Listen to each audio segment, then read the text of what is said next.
কিছু পাইনি। আচ্ছা, আমাকে আসতে বলেছে, তাই আমি এসেছি। কখন ডাকা, কবে ডাকা হয়েছে? হ্যাঁ, আর এদের যে লোক গিয়েছিল বাড়ি বাড়ি ফর্ম দেওয়ার জন্য, এখন বললো যে 12 তারিখে আর 27 তারিখে হেয়ারিং আছে। তখন আমি বললাম যে আমার তো সব কিছু ঠিক আছে আমাদের। তখন বললো যে ঠিক আছে, তাহলে তবু আপনাদের ডেকেছে। শুধু কাকা? শুধু কাকা। ওনার কি 2002 সালে নাম ছিল? হ্যাঁ, নাম আছে তো 2002 সালে। তারপরেও ডাক পেয়েছে হেয়ারিং এ। তো কী করবো বলুন, ডাকলে আর কি করা যাবে, আসতে হবে। তো হয়রানি হয়রানি তো, আর কি করবো। স্থানীয় যারা আছে তাদেরও কোনো গাফিলতি নেই। নির্বাচন কমিশনার কী করছে তারা বলতে পারবে, তারা কি করতে চাইছে বা কি করছে তারা বলতে পারবে। কিন্তু আমাদের যিনি বিএলও ছিলেন উনি তো খুব ভালো কাজ করেছে, আমাদের সামনে কাজ করেছে।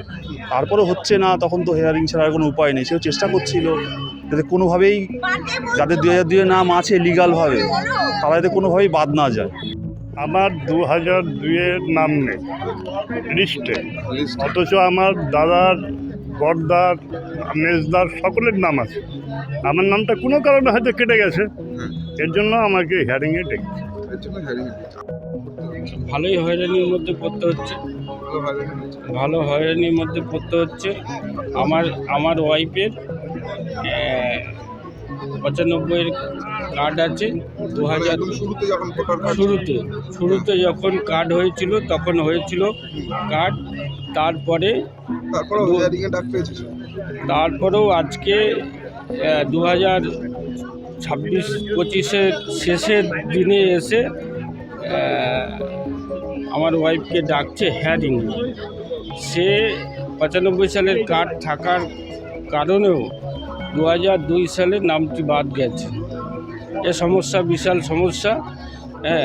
এই কাজ বাজ ফেলে ডিউটি অফ করে আমাদের এখানে আসতে হচ্ছে। বলছি দাদা, এই যে হেয়ারিং এ ডাকা হচ্ছে লোকজনদের, বিভিন্ন লোকের সঙ্গে আমরা কথা বললাম, মানুষকে হয়রানির মধ্যে পড়তে হচ্ছে। আমরা তো প্রথম থেকেই বলেছি, আমার দল বলেছে, আমাদের নেত্রী বলেছেন, আমাদের নেতা অভিষেক বন্দ্যোপাধ্যায় বলেছেন যে এসআইআর যে নিয়মে করা হচ্ছে, এতটা সংক্ষিপ্ত সময়ের মধ্যে, যেটা 4 বছরের প্রক্রিয়া সেটাকে 3 মাসের মধ্যে শেষ করার চেষ্টা চলছে। এতে করে এই যে নো ম্যাপিং ভোটার, আমাদের যা ধারণা এর মধ্যে অন্তত 90% বেশি মানুষ তাদের কাগজপত্র আছে, হয়তো তাদের কোনো গার্ডিয়ানদের 2002 সালে বা নিজের নামটা ছিল না। অনেক সময় আমরা 78-এর বন্যায় দেখেছি বহু মানুষের বহু ঘরবাড়ি ভেসে গেছে, তাদের গুরুত্বপূর্ণ ডকুমেন্টস হারিয়ে গেছে। তো এইগুলো তো নৈতিকভাবে, আমি কোনো দলের কথা বলছি না, সমস্ত দলের মানুষ, সমস্ত সাধারণ মানুষ আজকে যেভাবে কাজ ছেড়ে তাদের নিজেদের সমস্ত কিছু ছেড়ে দিয়ে আজকে এই লাইনে দাঁড়িয়েছে, এটা তো হওয়ার ছিল না।